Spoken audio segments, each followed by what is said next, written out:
大家好，我是小鹅，今天分享一下白菜简单营养又好吃的新做法。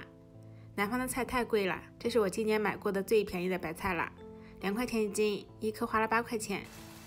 我们把白菜中间切一刀，然后把白菜叶子放入开水中烫软，大概需要1分钟左右，一定不要烫得太久了，不然的话容易破掉。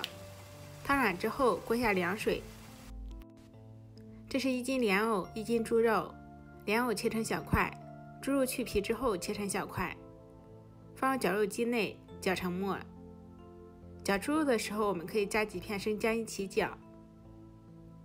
放入盆中，加1勺盐，2勺生抽，1勺老抽，1勺蚝油，1勺料酒，葱花，再打入1颗鸡蛋，同一个方向搅拌至上劲，大概这种粘稠拉丝的状态就可以了。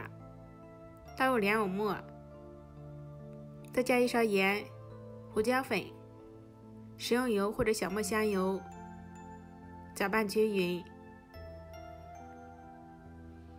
焯软的白菜叶，我们轻轻地攥干水分，然后把它给抖开，放上馅料卷起。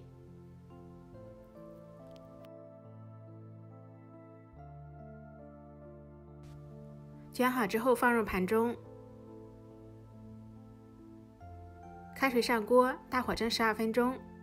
再来调一点料汁，1勺蒜末，1勺辣椒粉、花椒粉，和一点热油，真的超级喜欢听这个声音。再加2勺生抽，1勺陈醋，一点食盐，适量的凉白开，搅拌均匀。淋在蒸好的白菜卷上，美味继承。